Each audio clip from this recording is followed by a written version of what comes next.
আল্লাহ নবী বলেন, আল্লাহ রাসূল জানালেন, সাহাবীরা রে, আমি নবী, আমি রাসূল তোদের থেকে বিদায় হয়ে যাব। এ সাহাবীরা শুনে রেখে দাও, জেনে রেখে দাও, 73টা ফিরকা, 72 ফিরকা, কুল্লুহুম ফিন্নার ইল্লা ওয়াহিদা। একটা দল হবে জান্নাতি, জান্নাতির দল হবে একটা। আমি নবী যেটা কায়েম আছি, আমি নবী আমার সাহাবী কায়েম আছে, সেই দলটাকে তোমরা আঁকড়ে ধরে রাখো, তাহলে তোমরা সঠিক দল হয়ে জান্নাতি হয়ে যাবে। একটাই আহলে সুন্নাতুল জামাত, বাকি সব জামাত।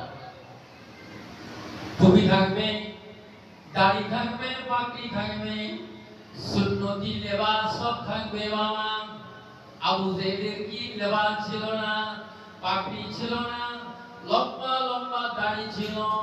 ঘোড়া যখন চেপে বেড়াতো, দাড়ি দুটো ভাগ হয়ে পিছনে উঠতো, পিছনে উঠতো। আবু যায়েদের দাড়ি ছিল, পাগড়ি ছিল, টুপি ছিল, লেবাস ছিল। থাকলে হবে, ঈমান যদি মজবুত না হয়, সঠিক আল্লাহকে যদি চিনতে না পারি, সেই ইতিকাদ ইতিমাদ যদি আমাদের না থাকে, সেই বিশ্বাস যদি আল্লাহর প্রতি তাকওয়া যদি না থাকে, ভয় যদি আমাদের অন্তরে না থাকে, তার আমল সব বেকার, সব বরবাদ, কোনো দাম নেই, কোনো মূল্য থাকবে না আল্লাহর কাছে, কোনো মূল্য নাই। ইন্না আকরামাকুম ইনদাল্লাহি আতকাকুম। আল্লাহর কাছে শ্রেষ্ঠ ওই ব্যক্তি যে যতটা পরহেজগার। জোরে বলুন আল্লাহর পরহেজগার মানে কি? আল্লাহর ভয়, ডর যার অন্তরে আছে, সে আল্লাহর কাছে সর্বশ্রেষ্ঠ।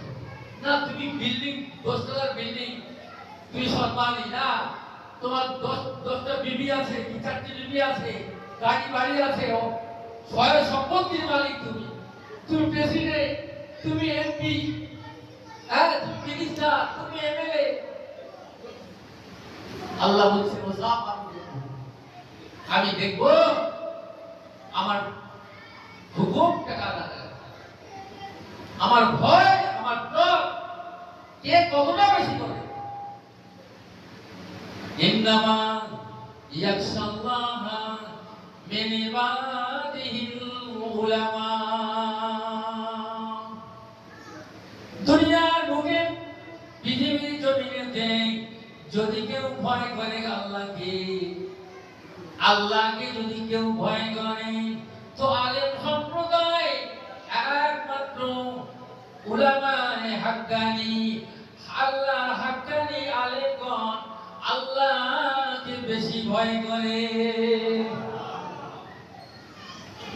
আল্লাহ নিজে বলছেন যে যদি ভয় করতে হয়, তুই আলেম ওলামারা এরা বেশি আমার আল্লাহ, আল্লাহকে বেশি ভয় করে। আল্লাহ করতে হবে, আল্লাহকে ভয় করতে হবে। এই যে মসজিদ বানালাম, ইবাদত করা, মান বানা মসজিদা বানা আল্লাহ বাইতু ফিল জান্নাহ। আল্লাহ নবী বলেন যে মসজিদ বানালো, মসজিদ নির্মাণ করলো, আল্লাহর হাবিব বলেন তার জন্য আল্লাহ পাক জান্নাতে একটা ঘর তৈরি করে দেবে। কি মনে করছেন না এই জায়গায় আল্লাহর ইবাদত, আল্লাহর বান্দেগি হবে, আল্লাহর উপাসনা করা হবে, এই উদ্দেশ্যেই মসজিদ বানানো, এছাড়া অন্য কোনো উদ্দেশ্যে মসজিদ বানানো হয় না।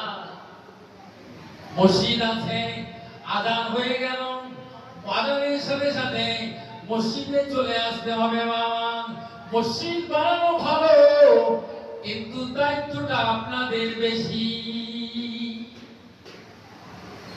কিন্তু দায়িত্ব পড়ে গেছেন আপনারা। এই সংরক্ষণের দায়িত্বটুকু রাখতে হবে। এই মসজিদের খোরাক হলো মুসল্লিয়ানে কেরাম। জোরে হবে না? একটু চিৎকার করে বলেন।